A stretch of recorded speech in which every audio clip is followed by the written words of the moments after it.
Já estamos de volta com o Jornal é Notícia. Estamos de volta por aqui nesta segunda-feira com o Jornal é Notícia.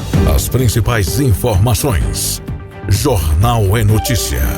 A criação de fundos para consórcios públicos PL 196/2020 está em debate na Comissão de Constituição e Justiça. Um consórcio público é formado pela união de 2 ou mais entes da federação, municípios, estados e União para prestar serviços e desenvolver ações conjuntas. Na última quarta-feira, dia 4, um pedido de vista coletiva adiou a votação do projeto.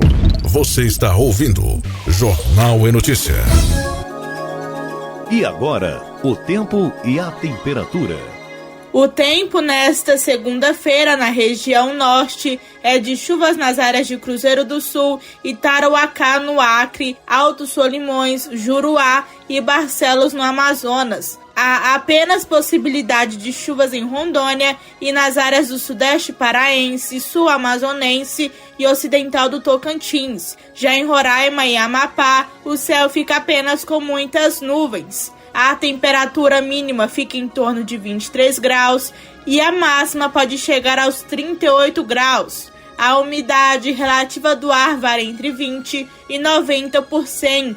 As informações são do Instituto Nacional de Meteorologia. Natália Maciel, o tempo e a temperatura.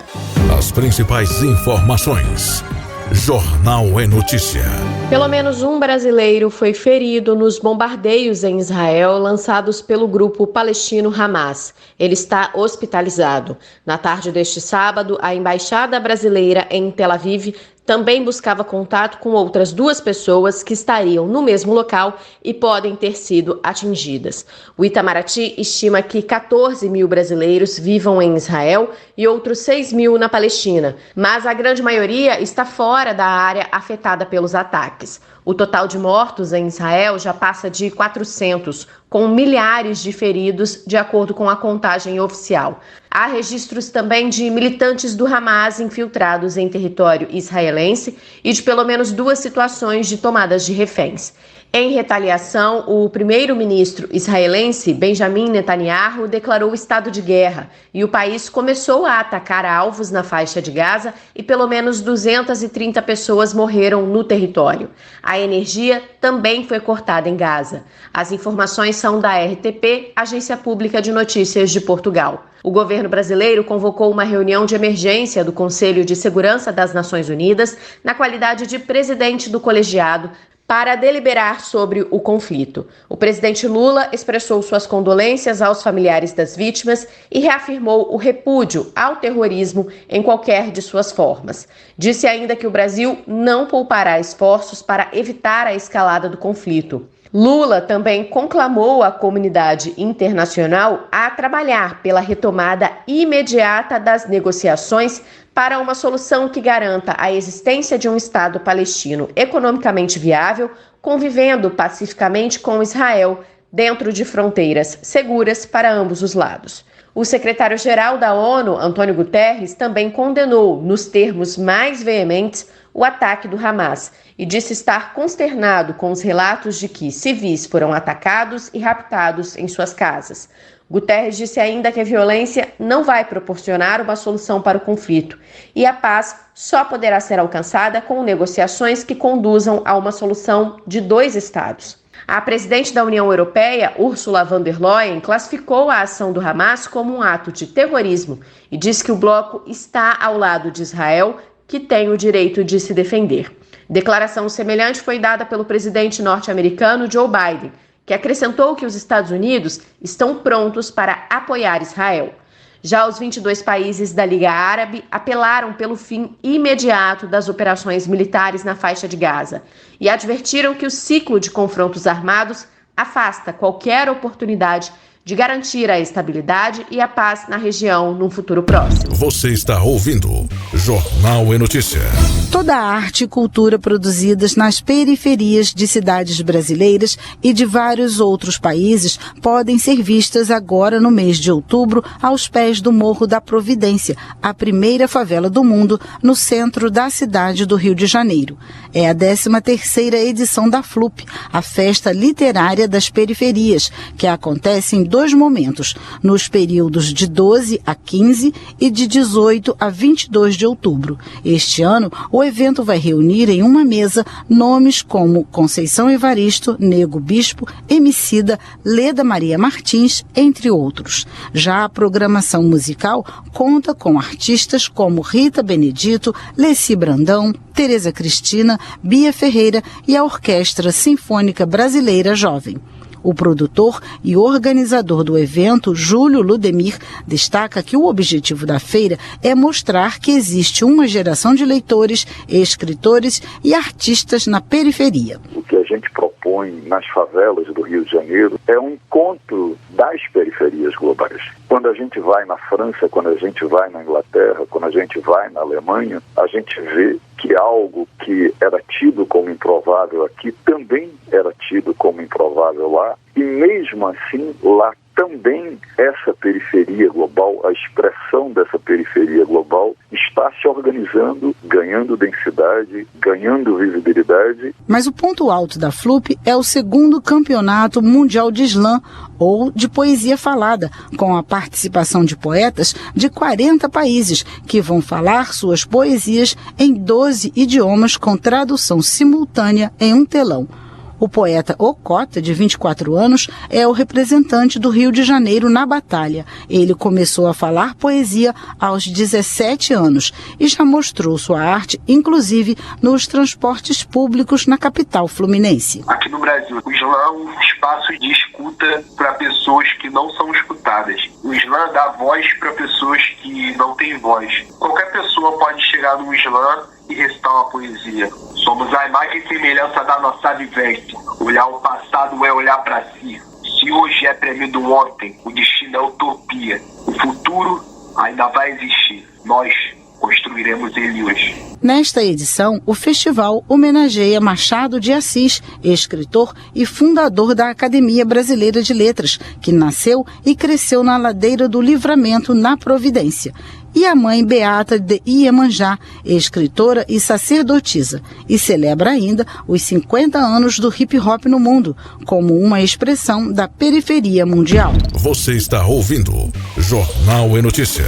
O Tribunal Superior Eleitoral começa a julgar a partir da próxima terça-feira ações de irregularidades que teriam sido cometidas pelo ex-presidente Jair Bolsonaro e o atual presidente Lula ainda durante a campanha eleitoral do ano passado.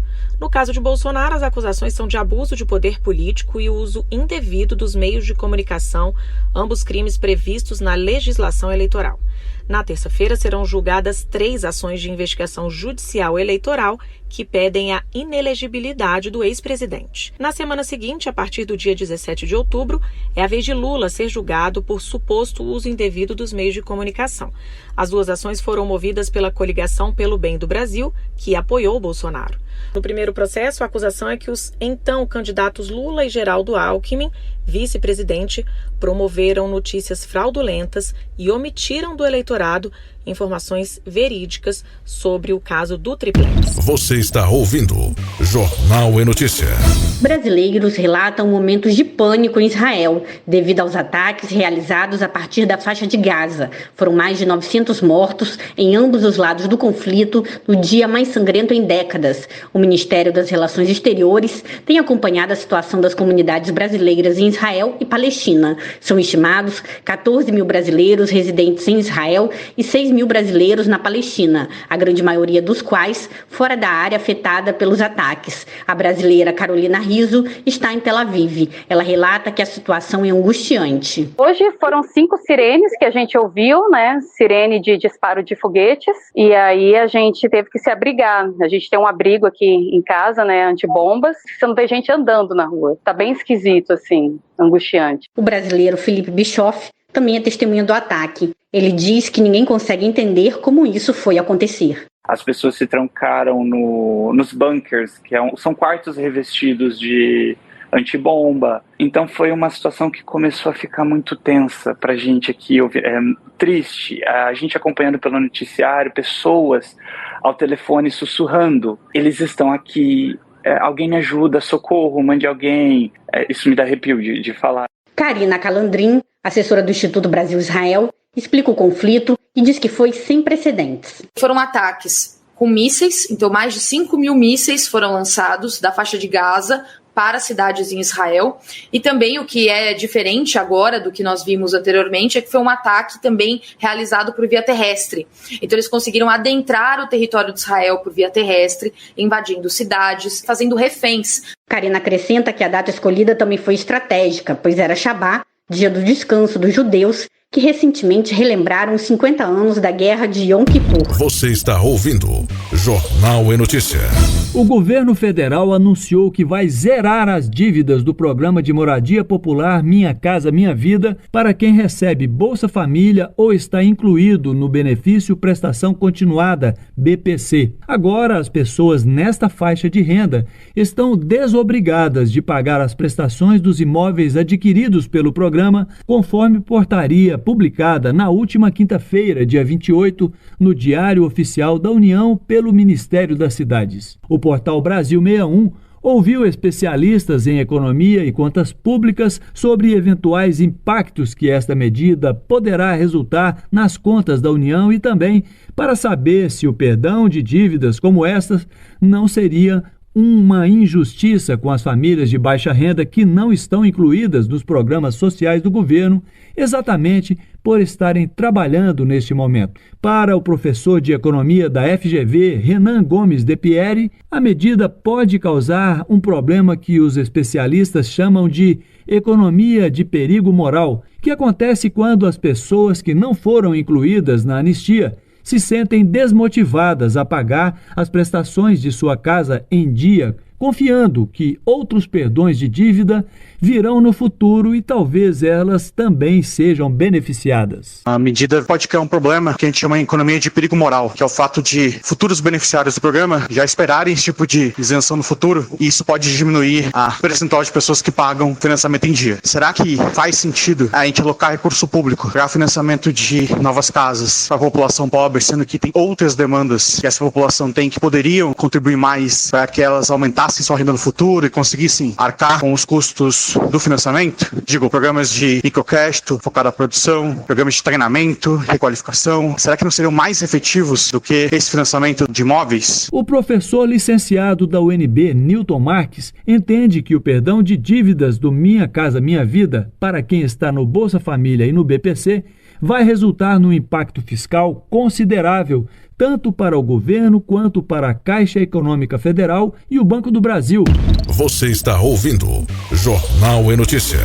O SUS incorporou um novo medicamento para o tratamento de tuberculose resistente a medicamentos. É o Pretomanida, o terceiro adotado nos últimos 50 anos, que reduz em 70% o tempo de tratamento da doença. A farmácia do Centro de Referência Professor Hélio Flagra, da Escola Nacional de Saúde Pública da Fiocruz, será responsável pela distribuição do medicamento em todo o território nacional. Segundo o chefe do centro, professor Hélio Fraga, Paulo Victor Viana, a decisão significa um grande avanço na luta contra a tuberculose. Isso porque o tratamento passa a ser feito totalmente via oral, o que melhora a adesão e diminui os custos para o SUS. Ainda de acordo com Paulo Victor, o Pretomanida tem menos efeitos colaterais e indicação de tempo de uso reduzido, de 18 para 6 meses. Você está ouvindo Jornal e Notícia.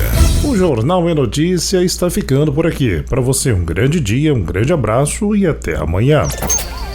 Você conferiu mais uma edição do Jornal é Notícia. Voltaremos na próxima edição.